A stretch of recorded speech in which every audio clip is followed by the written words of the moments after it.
Welcome, and this is a good opportunity to share about already get like going using messiness mastery to do these things, get the message out there, and get the importance, what's really important to share, and the invisible trap of why getting it right stops your creative brilliance.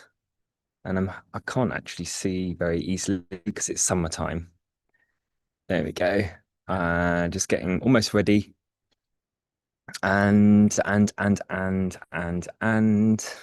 hello. Welcome to another NeuroCreative Leadership Live. And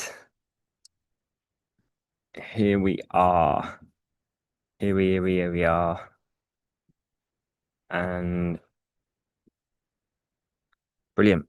We are here. So just want to say, yeah, if you're here on say hello. If you're on the replay, say hashtag replay. And if you get with insights, anything that you want to remember, put it in the chat, say it out loud. It creates more bonds in your neurocreativity and your neuroplastic changes so that you can change what you do want. What you get inspired by may help others because we're in the algorithm of heart-centered creative neurodiverse visionary thinkers and action takers at various levels to get our projects out there. And so getting it right might be keeping you invisible when you are heart-driven, neurodiverse, deep feeling, and high-level thinking and creative. I know you care about quality and you don't want to launch something messy or not quite you. But sometimes that quest for rightness becomes the very thing stopping your work from reaching those it could really help. There's the delays that go on through what is getting it right mean even. And so I used to avoid um, my voice, my ideas and my feelings. I'd polish and perfect in private, fearing being misunderstood or worried about criticism. Even if it was not conscious, if it was more of an unconscious fear of rejection or judgment, it cost me momentum, opportunities, and self-trust. Just kept repeating itself.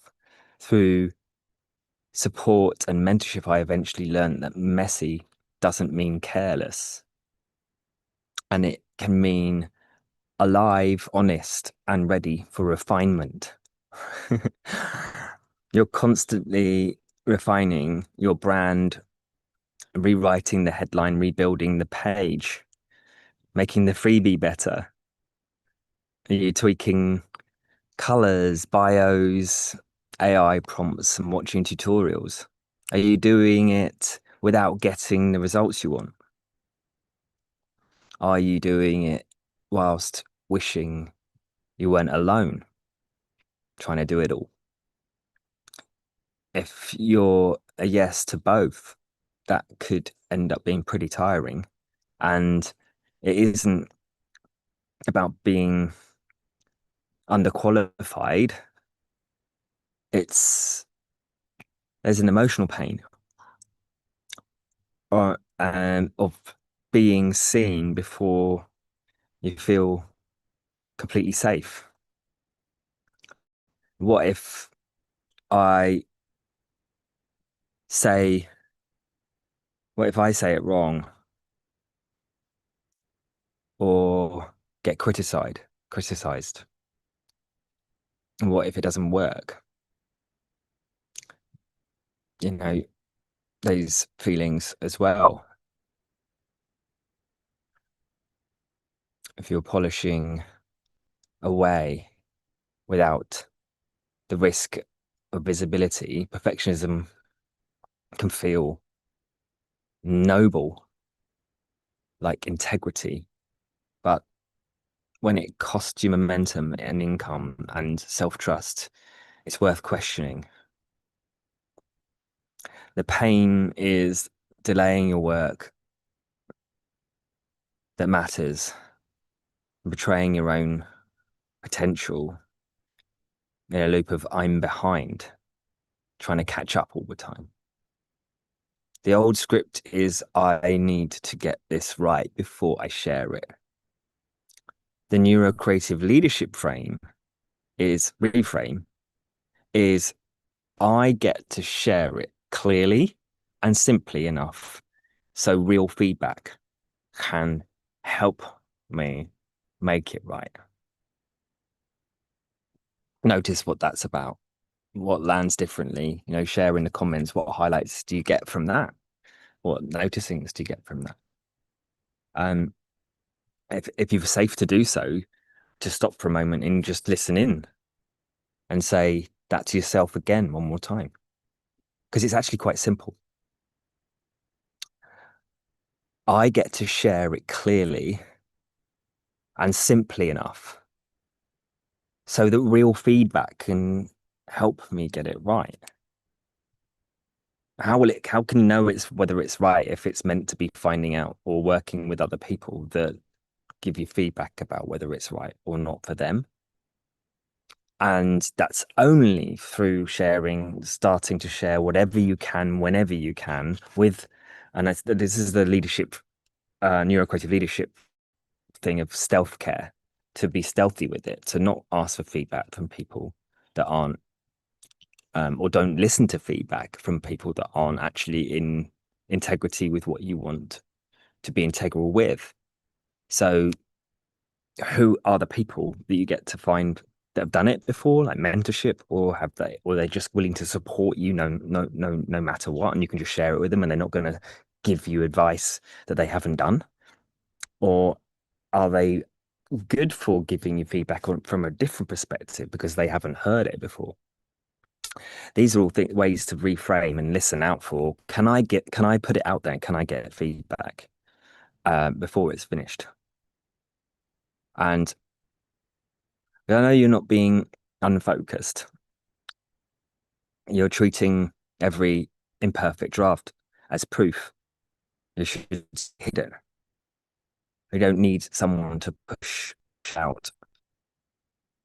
Just post it. We need a supported process where messiness becomes workable. Messy notes become a message. Messy drafts become a page. Messy visibility becomes a practice. Messiness mastery in action. The aim isn't to promote chaos. It's structured imperfection. Enough clarity to move, enough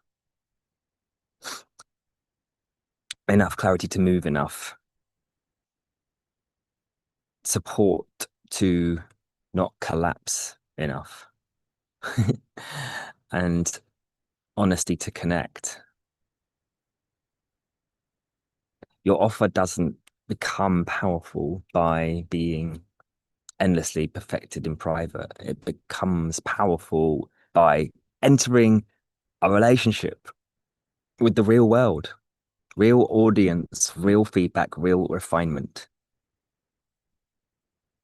If perfectionism is keeping you invisible, my 3-month container helps you build the courage and the structure to make your work visible in stages that it's meant to be in stages. You don't have to do everything all at once. Get the whole thing done, break it down into smaller parts and listen in. What's that smallest, simplest thing you can do right now? Hearing this message. It's not perfect. It's not performative even. Just listening in, stopping and pausing, real enough to begin. What's real enough to begin? Clear enough to share, supported enough to keep going. That's what we do in the container. Give me a wave or send me a message and I'll happily send you my NeuroCreative Launchpad application link. There's still some spots left this year. for the highest level safety, structure, and support I've ever offered. Thanks for listening and have a wonderful day.